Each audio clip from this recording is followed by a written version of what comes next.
that we have all the pieces of the puzzle, we have all the pieces of our new algorithm for Module 2, it's time to put it all together.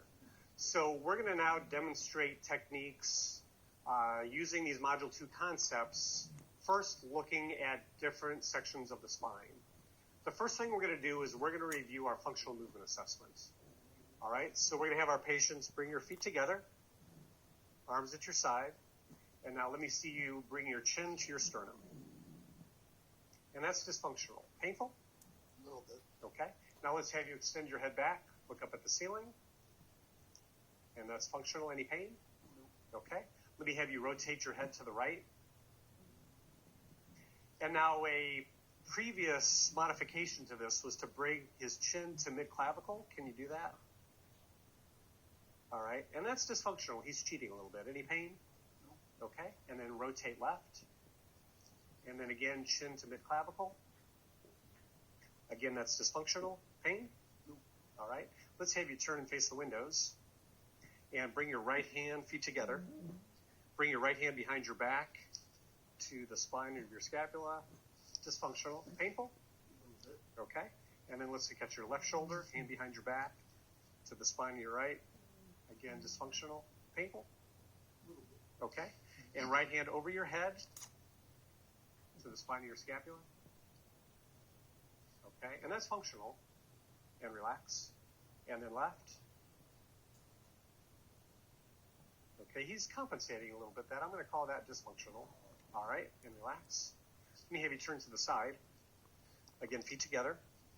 Look at your feet. Bend over and try and touch your toes. So again, we're looking for a nice spinal curve, right? Thoracolumbar junction stays over his feet.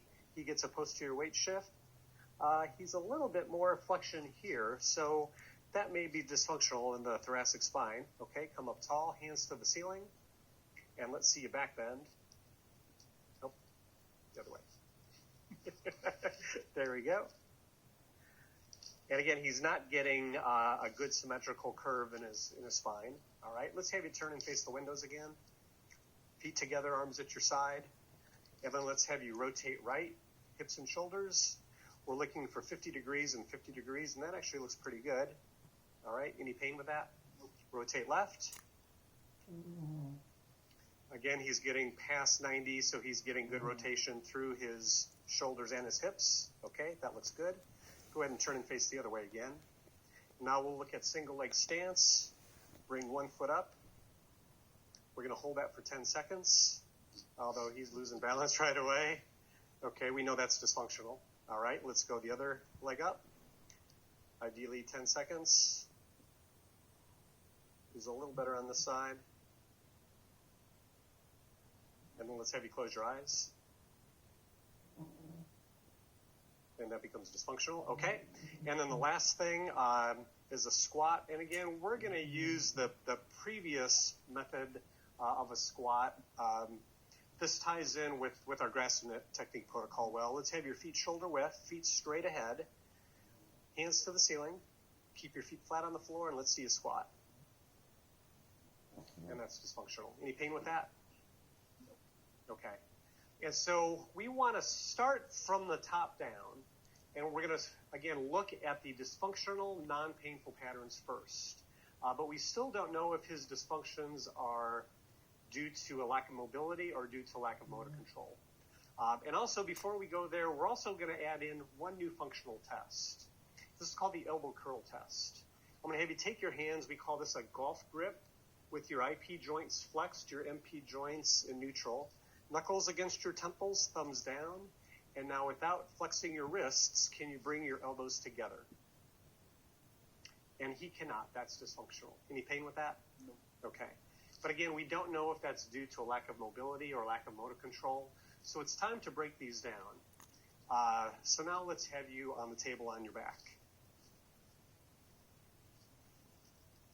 Again, feet together, arms at your side. So we knew that that cervical flexion was dysfunctional, although he did report some pain. Let's say he didn't. So to tease out if this is a mobility issue or a motor control issue, we're going to do it passively. And I still cannot do that passively. That's still dysfunctional. So we know that's a mobility dysfunction. Now let's look at our rotation patterns. Now that's functional. And that's also functional. So now we know that his cervical rotation patterns are due to a lack of motor control. He has the mobility passively, so that's not a mobility dysfunction. This is a motor control deficit. So we're going to need to treat that motor pattern differently than his flexion pattern. And then let's also look at his elbow curl test here. So again, golf grip with your fingers get your temples, and now from here, can you bring your elbows together? Now he's better, and if we do it passively, I can take him there passively. Okay, you can relax. So again, he has the mobility, he just lacks the motor control to do it. And you saw how it changed when he went from standing to supine. Again, that's very typical of a motor control dysfunction. It will change in different postures. So now that we have a clear understanding of his dysfunction, let's review some Module 2 treatment techniques.